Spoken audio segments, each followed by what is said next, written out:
Bu dəfə aqrokimyəvi analizlərdən danışırıq. Torpaq resurslarının aqrokimyəvi analizi ən vacib məsələlərdən biridir. Torpağın aqrokimyəvi analizi nə üçün vacibdir? Analizlər doğru düzgün şəkildə aparılmasa və fermerlərdə, sahələrdə torpaqlara gübrə və digər aqrotexniki qulluqları düzgün eləməsə, torpaqlarımız degradasiyaya uğraya bilər. Bəs bu prosesdə fermerlər daha çox nələrə diqqət etməlidirlər? Fermerlərə tövsiyə eləyərdim ki, sahəsinin böyüklüyündən, kiçikliyindən asılı olmayaraq analizlərə, aqrokimyəvi, fiziki analizlərə müraciət eləsinlər. Real TV-də zəhmətkeşlərin verilişinə baxırsınız. Fermerin real dostu başladı. Bu verilişimiz Kənd Təsərrüfatı Nazirliyi yanında Aqrar Kredit və İnkişaf Agentliyinin dəstəyi ilə təqdim olunur. Əsas mövzuya keçməzdən əvvəl aqro xəbərləri izləyək. İşğaldan azad edilmiş rayonların ərazilərində 4,7 min hektar çoxillik əkmələr altında olan kənd təsərrüfatı təyinatlı torpaq sahələri ayrı-ayrı subyektlərə icarəyə verilib. Aqrar sahədə fəaliyyət göstərən subyektlərlə 2021-ci ildən etibarən Zəngilan rayonunda 2220 hektar, Qubadlı rayonunda 2000 hektar əkin sahəsi üzrə uzun müddətli, 2024-2025-ci təsərrüfat ili üçün isə 60,8 min hektar əkin sahəsi üzrə isə qısa müddətli icarə müqavilələri bağlanıb.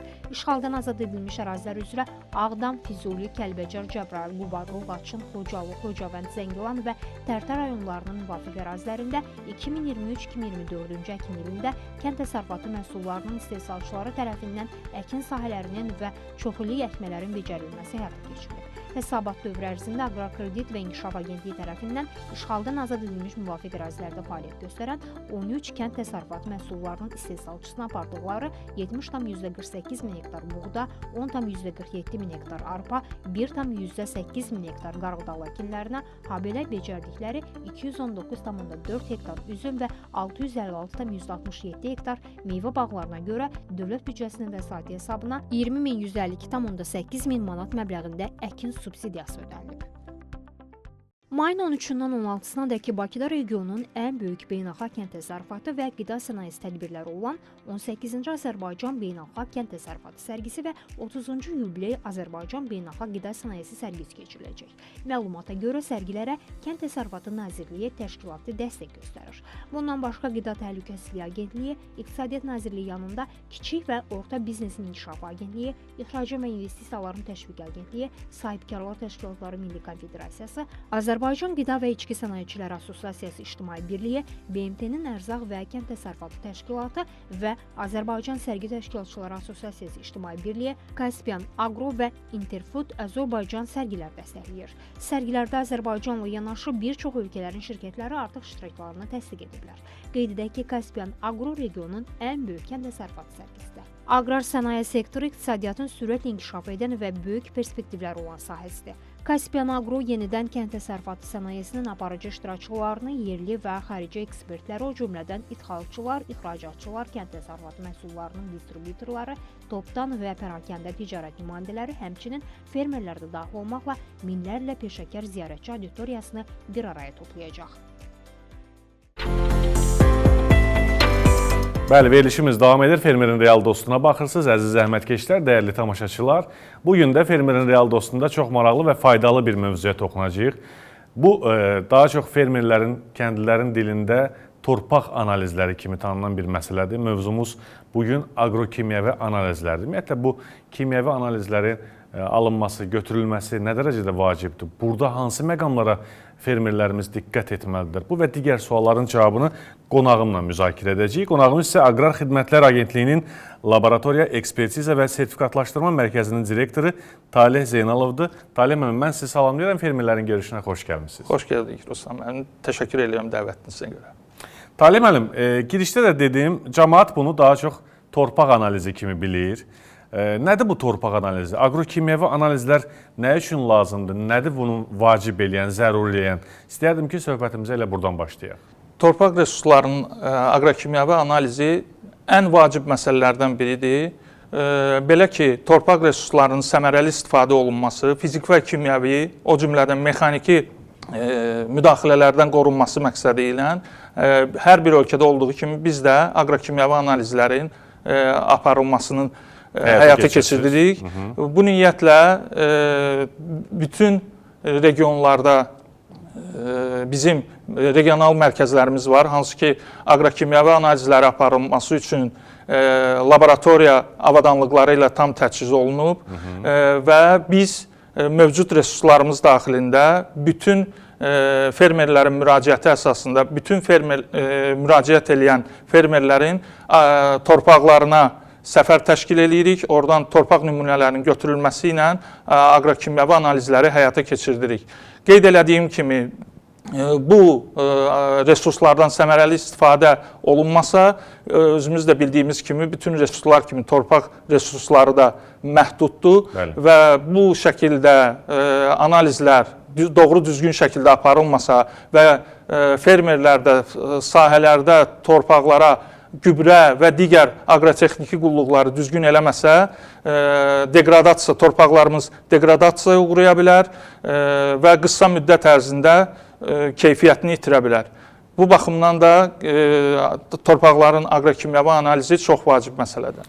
Doğru vurguladınız Talih müəllim. Burada həm də məhsuldarlıq faktoru ortaya çıxır. Çünki belə deyək də, fermer aqrokimyəvi analizi biləndən sonra torpaqda hansı belə deyək, mineralların az və yaxud da çox olduğunu ona məlum olur və bu baxımdan da nəticədə həmin o torpağa nələrin, hansı mineralların, gübrələrin verilməsini bilir, öyrənir və ondan sonra ondan istifadə edir. Eyni zamanda iqtisadi baxımdan da bu sərfəlidir fermerə, düzdürmü? Bəli, düz qeyd elədiniz. Çünki torpaq analizinin nəticə aqrokimyəvi və o cümlədən aqrofiziki nəticələrinə əsasən gübrə rasionları müəyyənləşdirilir və buna uyğun olaraq bitki növlərinə, bitki sortlarına uyğun olaraq makro və mikro elementlərin rasionları müəyyənləşdirilir və ilin hansı dövründə hansı gübrələrdən istifadə etmək lazımdırsa, artıq fermer aqronomların tövsiyələri əsasında müəyyən rasionlar əsasında torpağa gübrə və dərmanları verir. Yeri gəlmişkən, hal-hazırda yazılıq bitkilərin əkininə başlanılıb. Elə bir dönəmdir ki, təbiət də oyanıb, fermerlər də sahədədirlər. Bizim zəhmətkeş fermerlərimizi yeri gəlmişkən, sahədə əziyyət çəkən əli qabarlı fermerlərimizi buradan salamlayıram və eyni zamanda onlara bu əziyyətli işlərində uğurlar arzulayıram. Bax, bu yazılıq əkinlərin başlandığı dövrdə fermerlər torpaq analizləri üçün hara müraciət eləməlidir? Düzdür, əvvəldə qeyd elədiniz, regionda müəyyən idarələr, müəssisələr var. Amma daha detallı, daha belə deyək də, asan istəyərdim ki, şəkildə izah eləyəsiniz Talih müəllim. Fermerəm mən. İstəyirəm ki, torpağımın analizini müəyyənləşdirim, götürüm ki, orada əkəcəyim bitkinin məhsuldarlığı nəticədə yaxşı olsun da. Təbii ki, düzdür, bu çox vacib məsələdir. Hara müraciət eləməliyim, necə etməliyəm bunu? Çox ciddi məsələyə toxundunuz. Bunun üçün biz fermerlərə əlçatanlığı təmin etmək məqsədi ilə 11 regionda və o cümlədən bizim mərkəzi bir Abşeron, Xırdalan şəhərində mərkəzi laboratoriyamız yerləşir. Həmin laboratoriyalar aqrokimyəvi analizlərin və o cümlədən torpağın fiziki xüsusiyyətlərinin analizinin aparılması üçün kifayət qədər tam təmin olunmuş avadanlıqlarla təchiz olunublar. Yəni, müasir avadanlıqlar. Bəli, və o cümlədən də fermerlərə biz müəyyən sözsüz ki, ödənişlər əsasında torpağın sahədən götürülməsi xidmətini də göstəririk. Demək olar ki, bütün rayonlara əhatə eləmişik. Artıq bu ildən etibarən biz Qarabağda Xankəndi regional mərkəzimizi də fəaliyyətə başlayacaq. Artıq Xankəndində də bütün Qarabağ zonasında fermerlərimizə tam xidmət göstərmək üçün imkanları yaradacağıq. Artıq bu ildən etibarən Qarabağda da xidmət göstərəcəyik. Bu baxımdan fermerlər tam əmin olaraq bilərlər ki, biz bütün demək olar ki, regionlara əhatə eləmişik. Hansı regionlarda varsınız? Yəni, məsələn, laboratoriyalar harada yerləşir? Bir Abşerondan əlavə Quba, Şamaxı, Lənkəran, Salyan, Tovuz, Beyləqan, sonra Bərdə, Ucar, bu regionlar, rayon bütün əraziləri əhatə eləyir. Yəni iqtisadi rayonların demək olar ki, hamısını əhatə eləyirsiniz. Bəli, bütün rayonları əhatə eləyir.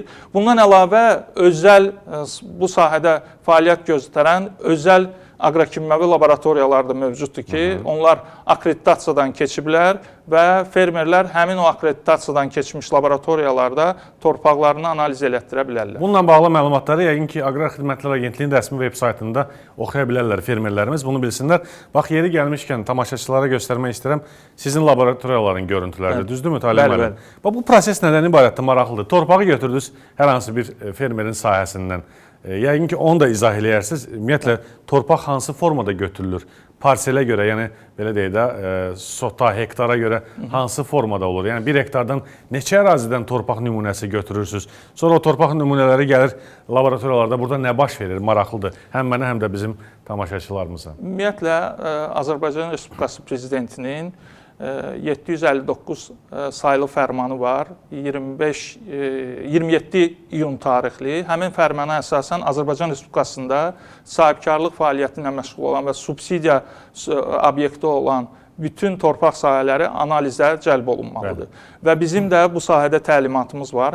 Həmin təlimatın 4.2, 4.4 və 4.6 yarımbəndlərində qeyd olunur ki, bir sənəd üzrə ümumi sahəsi 5 hektar və ondan yuxarı bütün torpaq sahələri bəyan olunduğu zaman torpaq analizi predmetinə çevrilir. Bəli, bu yəni ki, icbaridir də, məcburidir. Bəli, icbaridir.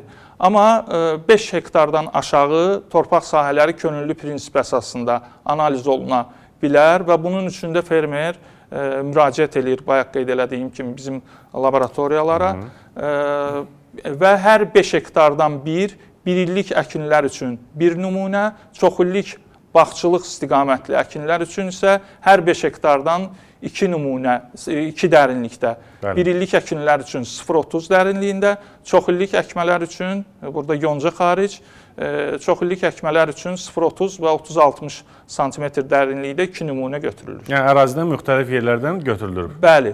Amma burada da müəyyən reglamentimiz var, müəyyən qaydalarımız var. Bu qaydalara əsasən deməli yol kənarlarından, sonra çəpər kənarlarından, gölməçə ərazilərinin yaxınlığından, su hovuzlarının yaxınlığından torpaq nümunəsini götürmək olmaz. Əlavə olaraq deməli yağıntılı günlərdə, palçıqlı günlərdə, qar, şaxtalı günlərdə torpaq nümunəsinin götürülməsi məqsədə uyğun hesab olunmur. Yəni sizin mütəxəssislər də buna əməl eləyirlər təbii ki. Çünki həmin dövrlərdə torpağın xüsusiyyətləri analiz nəticələrinə mənfi təsir göstərə bilər. Həmin dövrdə real nəticələrdən kənarlaşmalar olur və ona görə də əgər fermer dəqiq nəticə istəyirsə ki, ərazisinin torpaq sahəsinin xüsusiyyətləri, aqrokimyəvi nəticələri nədir? Onun üçün mütləq qaydada həmin qaydalara riayət eləməlidir. Talib müəllim, istənilən bir analizə, hətta biz qan analizi verəndə bəlli bir dövr olur da, deyək ki, 1 həftə, 3 gün, 5 gün gözləməli oluruq hər hansı bir səbəbdən müayinəyə gedəndə. Torpaq da bir canlıdır, onu canlı kimi qəbul etsək. Burada proses gedir. Mən istərdim ki, ən xırda detallarına qədər, əgər mümkünsə izah eləyəsiniz. Torpaq gəldi, müəyyən kolbalara, belə deyək də, şüşə və yaxud da plastik qablar görürəm, yerləşdirilir. Onun pH-ı və digər nələri yoxlayırsınız? Sonra nəticələr nə vaxt fermerə təhvil verilir? Deməli, prosesin ən başlanğıcından danışaq. Fermer sahəyə getdiyi zaman müəyyən alətlər və köməkçi vasitələrlə təmin olunmalıdır. Bunun üçün bel, paslanmaz materialdan olan bel, bur və ya bur, sonra nümunənin qarışdırılması üçün qab və nümunənin saxlanılması, daşınması üçün polietilen torbalardan istifadə etməlidir. Bunu fermer özü aparmalıdır? Bunu fermer özü də apara bilər. Bayaq qeyd elədiyim kimi bu könüllüdür. Fermer özü nümunəni götürmək üçün götürə bilər. Bu halda qeyd elədiyimiz vasitələrlə mütləq təmin olunmalıdır. Ya, özü yox, deyək ki, mütəxəssisi dəvət eləsə, həmin şəxs özü gətirir Bəli, biz alətləri. qeyd elədiyimiz kimi yəni. müəyyən o xidmət haqqı qiyməti də 8 manatdır. O, bir dəfə üçün. Bir nümunə üçün. Bir nümunə üçün o 8 manat ödəniş elədiyi təqdirdə həmin avadanlıqlarla biz sahəyə gəlirik fermerlə birlikdə və koordinatları, bayaq qeyd elədiyim kimi, koordinatları əsasən GPS ilə təmin olunmuş və ya mobil aplikasiya vasitəsilə koordinatları götürmək şərti ilə torpaq nümunəsini ərazidən götürüb laboratoriyaya gətiririk. Bundan sonra artıq laboratoriyada proses başlayır. Nümunə ekranda da gördüyünüz kimi barkod, üzərinə barkod vurulur nümunənin. Yəni ki, barkodda ərazi GPS ilə müəyyən olunmuş, belə deyək də, rayon, kənd, qəsəbə və s. və axırı bunlar həm də çıxarışda, sənəddə olan vətəndaşın adı, soyadı və s. məlumatlar olur. Bəli, düz qeyd elədiniz. Orada fermer haqqında bütün məlumatlar, ərazinin koordinatı, götürüldüyü ərazi, rayon və s. bütün məlumatlar həmin barkodda qeyd olunur. Bu barkod sistemdən çıxarılır və artıq bu ildən etibarən elektron kənd təsərrüfatı sistemində torpaq analizləri üçün alt modul istifadəyə verilib və fermerlər artıq bundan əvvəl bu imkanlar yox idi. İnternet şəbəkəsi olmayan ərazilərdə koordinatları götürmək mümkün deyildi. Artıq bu ildən etibarən Yonca mobil aplikasiyası vasitəsilə biz artıq internet şəbəkəsi olmayan ərazilərdə də koordinatları götürə bilirik. Və bundan sonra artıq laboratoriyada proseslər başlayır. Biri ilk növbədə torpaq analizə hazırlanmalıdır, döyülməlidir, qurudulmalıdır və analiz prosesi özlüyündə maksimum bir gün ərzində proses gedir. Amma buna hazırlıq prosesi kifayət qədər vaxt apara bilər. Əgər torpaqda müəyyən nəmlilik və müəyyən möhkəmlilik olduğu zaman o analizə gətirilməsi üçün torpaqda hazırlıq işləri gedir. Döyülür, qurudulur və toz halına gətirildikdən sonra artıq analizə başlanılır. Və yəqin ki, bundan sonra artıq müəyyən orada maddələr var ki, torpaqla, belə deyək də, torpağa əlavə olunur. Yəni, daha doğrusu mayeyə, torpaq, belə deyək də, məhluluna, hal-hazırda görürük də, düzdürmü? Məhlullar, bəli, əlavə olunur və onun nəticəsində siz agrokimyəvi, belə deyək də, prosesləri, o torpaqda nələrin olub, nələrin olmadığını müəyyənləşdirirsiniz və nəticədə qısa zamanda, mən belə başa düşdüm ki, 3-5 gün ərzində maksimum. Maksimum bir gün. Proses özü bir gün çəkir. Yaxşı, neçə gündən sonra fermer bu cavabı ala bilir? 3 gün ala bilir? Bəli, 3 gün ərzində biz sistemə yüklüyürük. Nəticələri artıq elektron kənd təsərrüfatı sistemində fermer artıq öz kabinetində görə bilir. Kabinetində analizin nəticəsini görə bilər. Heç göndərməyə ehtiyac yoxdur. Yəni kabinetə daxil. Fiziki olaraq sənəd formasında da təsdiqlənmiş protokolu, analizin protokolunu da götürə bilər, amma sistemdə artıq bu ildən etibarən analiz nəticələrini sistemdə də görə bilər. Çox gözəl. Əslində bu qədər, belə deyək də, prosesin olmasının səbəbi, dəyərli əziz fermerlər, əziz zəhmətkeşlər, məhz sizin üçündür. Həm də təbii ki, ölkəmizin torpaq fondu üçündür. Bu strateji bir məsələdir, düzdürmü Talih müəllim? Vacib bir məsələdir.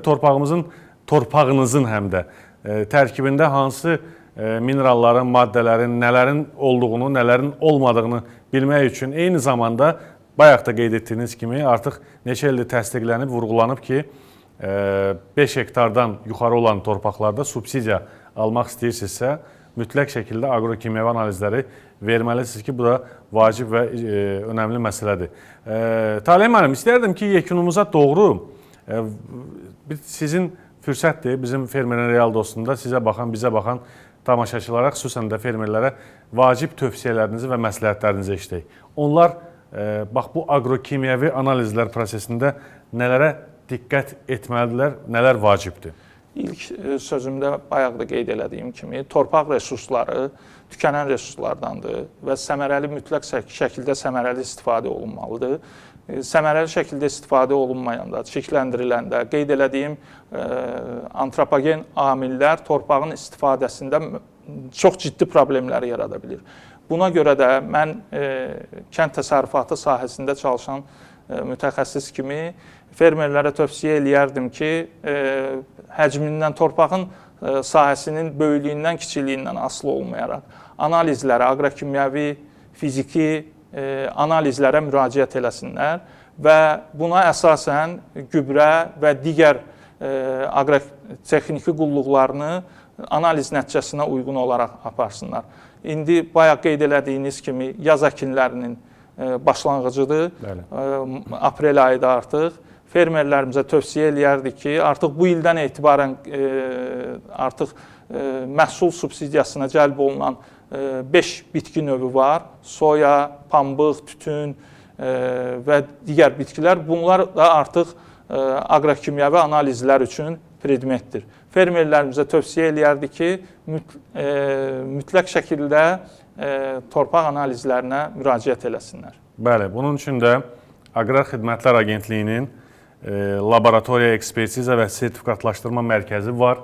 Mərkəzin nəinki Abşeronda, eyni zamanda 11 regionumuzda filialları var. Bu yaxınlarda Qarabağımızda, Xankəndində də sizdən bu xəbəri eşitdik. Mərkəziniz açılacaq. Bu laboratoriyaya müraciət edə bilərsiniz. Suallarınız olarsa Aqrar Xidmətlər Agentliyinin rəsmi Facebook, Instagram sosial media hesabları var, yəqin ki var. Yəni, daim belə deyək də fermerləri maarifləndirmək üçün bölgələrdə görüşlər keçirirsiniz. Talih müəllim bilirik mərkəz olaraq. Sizə bu işlərinizdə uğurlar arzulayırıq. Çox sağ olun ki, gəldiniz və çox maraqlı məsələləri aydınlaşdırdınız. Çox sağ olun, minnətdaram dəvətinizə görə. Dəyərli dostlar, əziz fermerlər, əziz zəhmətkeşlər, bununla bağlı, bu mövzu ilə bağlı bir-iki kəlmə də demək istəyirəm yekuna doğru. Həqiqətən də öz təsərrüfatınızın gələcəyi, ümumiyyətlə Azərbaycanımızın və torpaq resurslarımızın gələcəyi və məhsuldarlıq üçün aqrokimyəvi analizlər çox vacibdir. Bu sahədə çox vacib olan məsələləri düşünürəm ki, bugünkü verilişimizdə sizə çatdıra bildik. Ən vacib məsələlərdən biri fermerin real dostuna hər həftə baxmağınızı rica edirəm, xahiş edirəm. Çünki bu verilişdə biz sizin üçün ən vacib, ən lazımlı məsələləri, mövzuları işıqlandırmağa çalışırıq. Gələn həftə eyni vaxtda, eyni saatda fermerin real dostunda görüşəcəyik. Hələlik.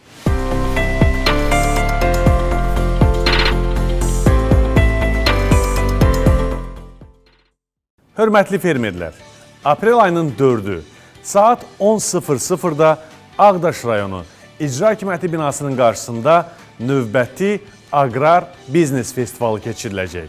Hər birinizi bu festivalda fəal iştirak etməyə dəvət edirik.